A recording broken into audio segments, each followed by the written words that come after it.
Olá, sejam bem-vindos a mais uma edição do programa Canal 14 Entrevista. Conforme prometido, vocês acompanharam em nossa grade de programação, no pré-eleição, a presença do nosso convidado e agora parceiro também, professor Rodrigo Belmonte, analisando as perspectivas da eleição, o que poderia virar isso aí, né, a respeito de quem foi eleito, quem não foi eleito. A gente fez análise das bancadas estaduais, federais e também do Senado e ficou faltando, é claro, a eleição para presidente da República. Chegou o dia, ela aconteceu, já temos o presidente eleito, Jair Messias Bolsonaro. Professor Rodrigo Belmonte, seja bem-vindo mais uma vez. A casa já é sua, com toda certeza. O que a gente pode analisar, tirar de lição dessa eleição, que parece que foi diferente de todas as outras. Não no aspecto da importância da eleição presidencial, mas bate-boca, rede social, fake news, foi uma festa, né? Seja bem-vindo. Obrigado, Guilherme. Olá a todos os telespectadores do Canal 14, NET Anápolis.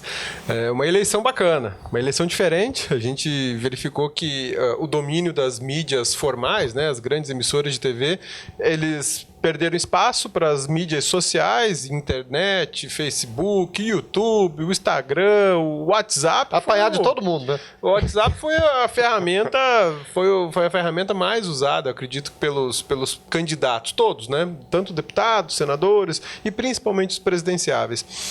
A gente já conversou um pouco sobre o tema e uma coisa que nós comentamos, né, Guilherme? Essa foi uma eleição em que a mentira prevaleceu. Ela foi muito utilizada, né? O que a gente conhece hoje como fake news são verdadeiras mentiras e ela tomou conta, alastrou. Então as fake news, elas aparecem como uma ferramenta muito eficiente para prejudicar. Ela foi utilizada para isso. E os candidatos parece que perderam o limite, né, Guilherme? Eles utilizaram, alguns dizem que não, outros dizem que sim, empresas se especializando nesse tipo de estímulo, né? Então, para mim, o que mais foi marcante nessa eleição foi a mentira. A mentira prevaleceu de todos os lados. Não estou falando do candidato vencedor ou do que perdeu, mas de todos os lados a mentira ela prevaleceu. Parece que foi mais importante criar uma situação prejudicial ao outro do que mostrar aquilo de bom, de proposta, de interesse em prol do cidadão, né? Esse segundo discurso, né? Essa segunda hipótese de você mostrar quais são as suas propostas de trabalho, onde é que você quer mexer, como se pretende mexer na Previdência, como se pretende mexer no sistema bancário, servidores públicos, né? A estrutura da administração que é enorme, a administração pública federal é gigante. Isso meio que perdeu espaço. Porque a tônica do dia era o quê? Fulano de tal fez isso, fulano de tal fez aquilo, e acabou que se perdeu, né? Então... Os ataques pessoais. E eu estou notando, agora passada a eleição, tem o pós-fake news, e parece que continua a coisa. Não, o Bolsonaro vai assumir, mas ele não vai fazer nada. E continua, né? A coisa não para. A onda, a gente pensou, vai acabar, né? Briga de parente, família, tudo tá acabando. Agora diminuiu um pouco, com certeza, mas as mentiras continuam. E a coisa parece não ter fim, professor. É porque ela se apresentou extremamente eficiente, né? Quando uma mentira é contada muitas vezes, chega um momento que ela até parece ser verdade, né? Então, apesar de ser um jargão meio comum esse ditado, né? Mas o que a gente verificou foi isso. Muita mentira foi espalhada de todos os lados, em todos os cargos, principalmente nas majoritárias, né? E por que vai continuar? Ou pelo menos acredita que as fake news continuem? Porque ela tem muita eficiência. É mais fácil para o cidadão, é sedutor para o cidadão receber uma mensagem falando que o candidato X ou Y ou o eleito X ou Y fez ou deixou de fazer. Né? Soa bem pro ouvido, tá valendo, né? Infelizmente, o ser humano tem uma tendência, não digo todos, mas boa parte da humanidade tem uma tendência de querer ver o circo pegar fogo. Então, uma mensagenzinha a mais, uma mentirinha a mais, uma situação constrangedora a mais, parece que dá até um status social para aquele que está divulgando, está ajudando a proliferar esse tipo de informação. E isso é um problema sério. Hoje existem empresas especializadas em mostrar que a mensagem era falsa, né? Que era fake news. Mas, para mim, só existe uma forma de se eliminar isso: educação. Você dá a educação para a pessoa, ela vai ter o raciocínio, o discernimento, falando, peraí, eu vou confirmar isso. Será no mínimo duvidar, né? No mínimo duvidar, né? Eu acho que isso é o básico, né? No mínimo duvidar. E aí vamos verificar se tem origem essa informação, se ela tem uma fonte segura, se de fato aquilo aconteceu. O candidato a presidente, o Haddad, falaram que ele usava um relógio de 150 mil reais, uma coisa assim, né? Eu falei, nossa, nem sabia que tinha relógio que custava esse tanto, né? 150 mil reais, né? Mas enfim... Disse que custava, e depois ele falou, olha, meu relógio não custa isso, meu relógio é um relógio barato, eu acho até que ele falou que era falsificado. Não, tem que vir a público para prestar esse tipo de informação. Ele está gastando tempo, energia, perdendo foco para poder esclarecer algo que muitas vezes não é verdade. Não, e não vai ele falar isso, não, tentar desmentir para ver o que acontece. Vai ficar como se ele usasse um relógio de 150 mil. E que tem uma coleção em casa também. Bom, enfim, né? Vamos falar agora de desafios, né? O PSL montou uma bancada de 52 deputados, saiu de Jair Bolsonaro para 52. O PT tem 56, mas a expectativa, até por aquele efeito de atração, né, de buraco negro que o poder tem, a tendência é que o PSL aumente essa bancada, chega a 70, 80 deputados. Isso vai ser suficiente para o dia a dia? A gente sabe que metade da Câmara é de novatos. Tem o fator novato que está chegando, ainda não se situou naquele muitas vezes, picadeiro, né, que se torna. Né? A gente fala isso, né? Quais os desafios do Bolsonaro, que tem muita gente que fala, e ele, por certas atitudes, até se comprovou não muito bom de diálogo, ou pelo menos transparece isso para a militância, mas quando ele está o discurso para o mercado financeiro, para outras pessoas, a gente sabe que ele amacia, né, como diria nosso amigo Fábio, amacia o discurso. Como vai ser essa convivência no dia a dia, a partir do dia 1º, tomando posse, com esse pessoal novo que está chegando, e as velhas raposas, como o senhor mesmo fala, as águias, os falcões, né, que estão lá presentes? Guilherme, eu acredito que os primeiros 6 meses nós teremos uma lua de mel do Bolsonaro com o seu eleitor e com o Congresso Nacional, que é algo assim meio tradicional, né? Os primeiros 4, 5, 6 meses, o presidente eleito, o governador eleito, o prefeito eleito, eles usufruem de uma legitimidade, de uma empolgação de todos os lados, porque é novo, está aprendendo, está conhecendo a máquina, está se inteirando dos esqueletos que estão guardados nas gavetas, nos armários, né? Então, assim, é uma situação de tolerância, né?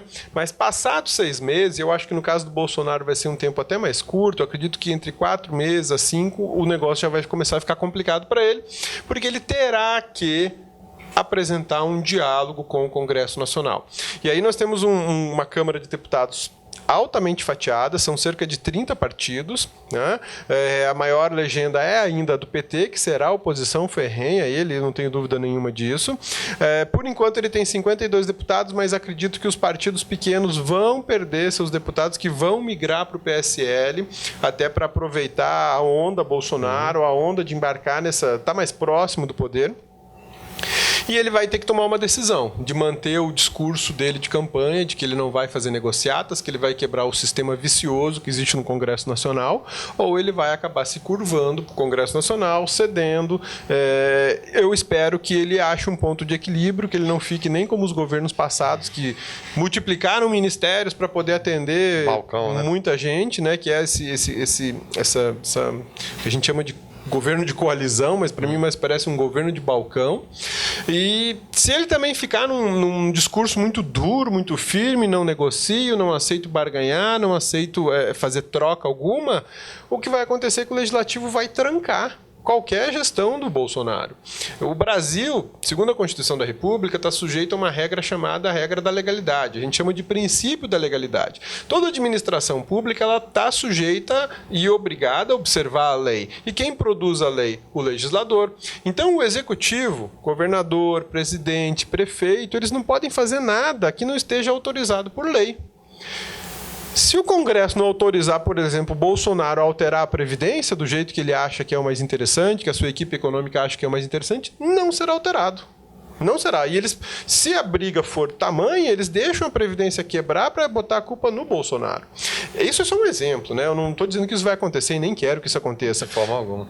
Mas o que a gente verifica é que existe um mecanismo de controle que engessa o chefe do Executivo, porque ele está sujeito às decisões do Congresso Nacional, no caso do presidente da República.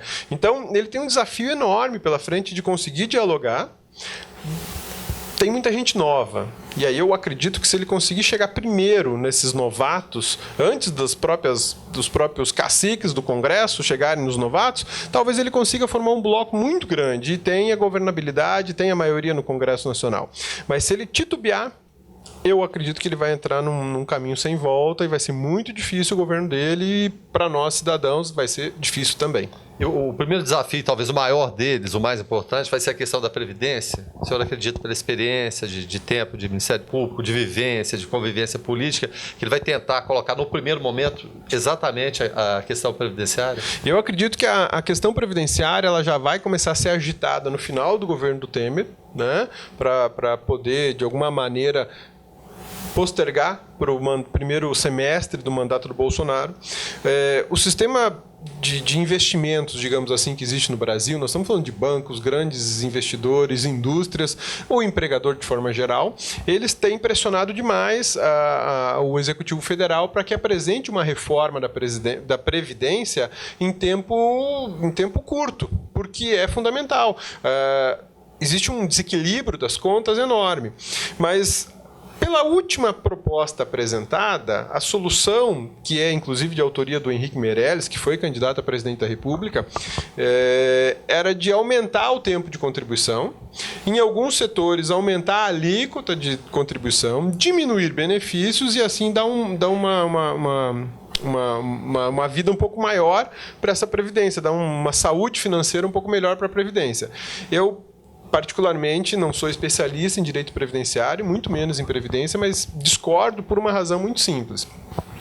Parte das despesas da Previdência está vinculada à saúde pública, o SUS, e a outra parte está vinculada à assistência social.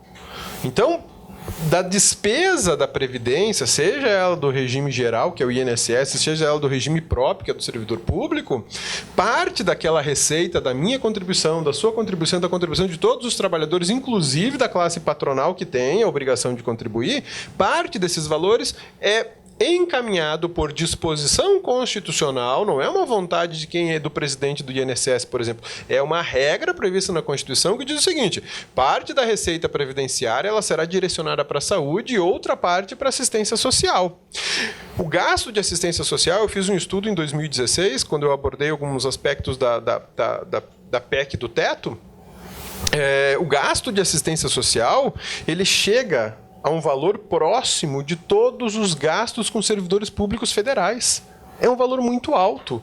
E isso gera um desequilíbrio nas contas do INSS, mas ninguém fala em tirar essa despesa de dentro da Previdência. Ninguém fala em tirar a parcela da despesa da saúde de dentro da Previdência. Esses dois elementos de despesa, se eles saírem da estrutura previdenciária, a Previdência do dia para a noite ela é superavitária. Se é que já não é, né? Porque existe muita discussão dizendo que ela é superavitária. Tá, mas e quem vai pagar essa conta, parcela dessa conta da saúde, ou a conta da assistência social? Existem outros tributos no país que podem responder por isso. Existe o que a gente chama de lei orçamentária anual e lei de diretrizes orçamentárias. Todo ano, o Executivo Federal, o Executivo Estadual e o Executivo Municipal tem que apresentar um projeto de lei para o legislador dizer, ok, você tem dinheiro para o ano que vem. E lá você tem que dizer o que vai gastar de saúde, de educação, de segurança, de previdência. E alguns desses gastos são impositivos, né? São impositivos, você não tem nem opção de gastar diferente, como é o caso da saúde, por exemplo, e educação, que tem inclusive percentual previsto na Constituição, percentual mínimo previsto na Constituição, para você aplicar nessas áreas. Mas esse é o momento de você pegar e redirecionar despesas. Olha, esse ano eu não vou gastar 200 milhões com publicidade no governo federal. Esse ano eu não vou gastar 300 milhões com buffet. Não vou fazer esse gasto. Eu vou direcionar isso para outro ponto, vou direcionar para assistência social. Ao invés de comprar uma frota de helicópteros que vai custar, ou melhor, já custou cerca de 52 bilhões, eu pego essa parte do dinheiro e mando para assistência, mando para a saúde. Então, é uma opção.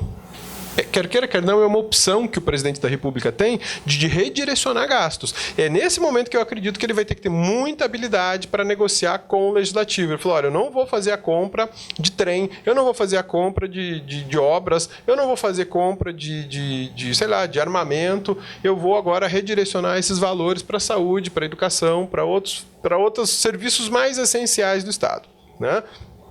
Mas isso é o que a gente chama de discricionariedade.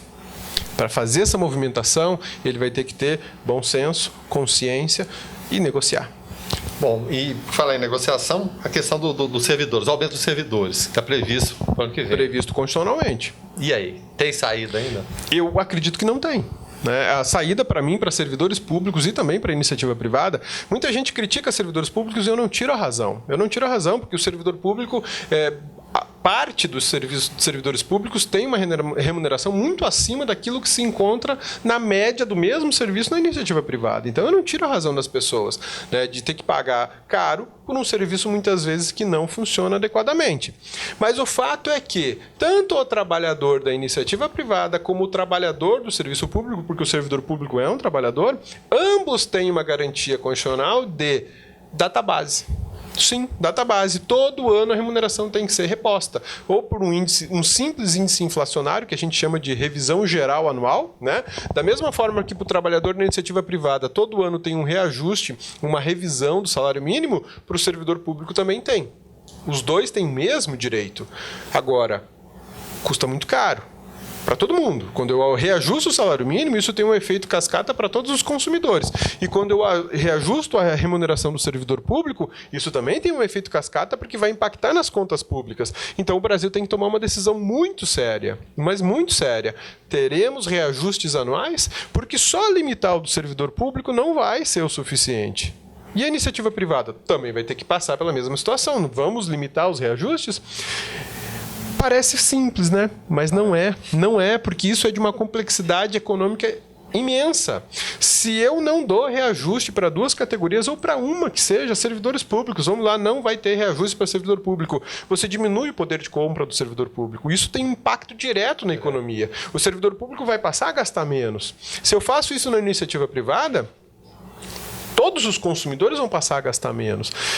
E é um desafio que o presidente da República vai ter que enfrentar em 2019, 2020. Junto com isso, tem a PEC de teto de gastos públicos, que é importante o limite. É fundamental que se tenha limite. Existe um fundo nesse cofre, né? Mas a fórmula apresentada pelo Henrique Meirelles, por mais genial que tenha sido, ela ignora demanda. A demanda da saúde é crescente todo ano. A demanda da educação e da segurança pública são crescentes. E essas despesas nós chamamos de despesas primárias do Estado. Então, todo ano eu tenho um aumento de despesas da saúde. Seja porque mais gente precisou do Serviço Único de Saúde, ou seja porque os insumos de saúde subiram de preço por conta do dólar ou por conta de alguma situação qualquer. A segurança é a mesma coisa. A cada ano que passa, o índice de criminalidade aumenta. Isso exige uma reação do Estado e isso custa caro. Colocar viatura nas ruas, policiais armados, concurso público para policiais, isso custa muito caro. A despesa só está aumentando. Então, precisa encontrar um outro mecanismo para limitar e ainda assim continuar prestando serviço público. Vou pegar o exemplo aqui dos magistrados, né? Os ministros do Supremo aumentaram os próprios salários, né? Eles têm essa prerrogativa. Aí cria aquele efeito cascata. Exatamente. Vai para todo mundo, porque o teto máximo era o salário de ministro, se não me engano, 33 mil, alguma coisa, vai para 39 agora. Era o momento adequado? Tem como a gente falar de momento adequado ou não? O exemplo deveria vir de cima, porque eles já ganham muito, e eu diria que o salário deles, e eu não gosto de falar do salário de ninguém, acho que todo mundo tem que ganhar o que é competente para si, e é claro, quanto mais puder ganhar, melhor. Mas eu vejo até como complemento de salário, porque um parecer de um ministro daqueles vale muito mais que o salário que eles ganham mensal. Uma palestra que eles dão, se der uma palestra por semana, eu tenho certeza que vai ganhar muito mais que aquilo. Era, de fato, necessário o aumento desse? E não quero colocar o senhor aqui numa eu sou servidor público, trabalho no Ministério Público Federal e eu estou cansado de falar para os meus colegas e para quem quiser ouvir, o servidor público na esfera federal, ele tem ganhado bem, não está arrochado como a gente vê um professor, ou melhor, como um policial militar do estado de Goiás, que começa ganhando R$1.500. Quem que está vendo aí que não gostaria de ganhar R$33 mil por mês? Sim. Poxa vida. Até eu gostaria. Nós gostaríamos. Mas não é o momento. Não é o momento, de fato não é o momento. O que a Marina Silva falou algo que, das poucas coisas que eu admirei que ela falou na eleição, pinçadas, né? Ela falou o seguinte, que se houver de paralisar, congelar, digamos assim, salários de servidores, não pode ser só para servidor. Tem que ser para todo mundo, do presidente da República ao gari que é concursado na cidade de Anápolis, todos terão congelamento de salário, porque se o sacrifício é para um, não pode, tem que ser para todos, né? E o brasileiro precisa entender que não é só o juiz porque ele ganha bem. Se a gente for pensar, o custo de manutenção do judiciário, ele é alto sim, eu não digo que não é alto, mas o custo de professores do país talvez seja maior, não porque ganham bem, ganham mal, mas pela quantidade de professores existentes no país. O custo da polícia militar é altíssimo, é muito alto, porque é o custo segurança pública. Esses elementos, essas despesas que estão previstas nos orçamentos, elas têm que ser analisadas com muita sensatez, né? O Brasil tem condição de pagar essa conta? Se não tiver, eu penso que a receita é um pouco mais simples, não vai ter aumento de despesa, gente. Não pode ter, né? Na sua casa, na minha casa, na casa de todo cidadão, se não houver recurso suficiente para pagar, por exemplo, a conta de energia, o que nós vamos fazer? Vamos economizar energia. Vamos deixar ligado o que é essencial. Ah, mas eu comprava cerveja todo final de semana, mas não está tendo dinheiro, então não vai ser todo final de semana. São economias que, infelizmente, têm que ser feitas. Eu estava assistindo esses dias o Fernando Henrique falando, e ele disse que quando ele assumiu o governo, ele foi obrigado a cortar 70% das despesas públicas. Por isso que foi um caos o início do governo dele, né? Foi um caos. Mas ele explicando que existia desperdício, existia desvio e existia um mau gasto. No outro ano eles conseguiram um fôlego, no outro ano eles conseguiram investir mais, porque sobrou dinheiro e começaram a tampar alguns gargalos, né? Mas a economia acabou que ela caminhou melhor, até porque o real era novo, então tinha uma estrutura forte, financeira e econômica para o país. E hoje o que nós temos? Um país rico, uma economia forte, mas tem uma saúde debilitada. É impressionante, né? Porque quando um político se movimenta de forma diferente dentro do Congresso Nacional, o investidor corre. Quando um político se movimenta de forma inadequada, o dólar sobe. E isso é assustador para quem tem que contar dinheiro para comprar o pão. Porque o pãozinho vai subir de preço. E aí começa no básico, no precinho do pão, né? Quando a gente fala desses políticos que se movimentam, né? Houve, e principalmente no Senado, uma demandada. A limpeza foi boa, foi legal. Eu acho que até um aspecto positivo em relação a isso aí é que a gente sempre questionava, o brasileiro sabe de fato votar, ele vai reconduzir esse pessoal. As reconduções foram poucas. A gente for analisar de nomes nacionais, o pai e filho, os Barbalho lá no Pará, pai e filho, os Renan e o Renan Filho lá em Alagoas, e um elemento aqui, outro ali. Talvez a Aécio Neves também da mesma forma, que aceitou, né, ir para deputado federal e senador. Deputados, né? A Gleisi Hoffmann também em busca do foro privilegiado da mesma forma. Mas vários senadores, figuras conhecidas, aí Eunício Oliveira, Romero Jucá, família Sarney. É um espanto. O senhor não admira, não é um lado bom? Admiro. Possa ter acontecido. Fiquei extremamente feliz. Surpreso. De certa forma surpreso, principalmente no Senado, porque a quantidade é menor, são 81 senadores, né? Fiquei muito feliz com isso. Me faz crer que o eleitor brasileiro está amadurecendo. O próprio Marconi Perillo aqui, né? Marconi Perillo. Alguém apostaria, vai ficar em quinto lugar. Nós até comentamos, né, que na época em que ele se lançou ao Senado, a gente brincava que uma vaga era dele, né? É igual quando o time e amargou cai pra o quinto Série B, lugar, né? O time grande cai pra Série B, não. Uma vaga é do Vasco, do Botafogo, Palmeiras, Corinthians, esse pessoal que já caiu, né? Então, apesar dessa renovação, inclusive de idade, muitos parlamentares são novos, né?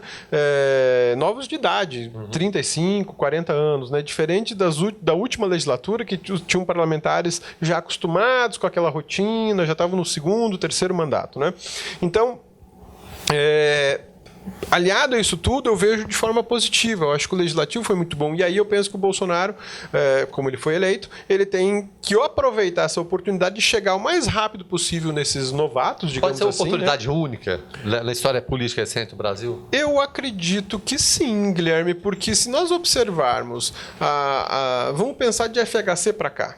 Tá lá. De FHC para cá. FHC 2 vezes, Lula 2 vezes e Dilma 2 vezes. Eu não me recordo nessa história de 8, 16, 24 anos, 24 anos, uma renovação. A gente coloca 2 o Temer, né? Mas mesmo assim, mas esse período põe no pacote, né? Põe no pacote Dilma Temer aí pro último mandato. Eu não me recordo nesses últimos governos uma renovação tão grande.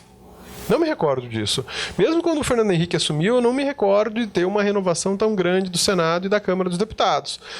E o que me traz alegria é isso. Mas, ao mesmo tempo, eu fico com certa restrição, porque os partidos são os mesmos e estão no comando novamente. Que é isso, né? O PMDB tirou o P e virou MDB agora.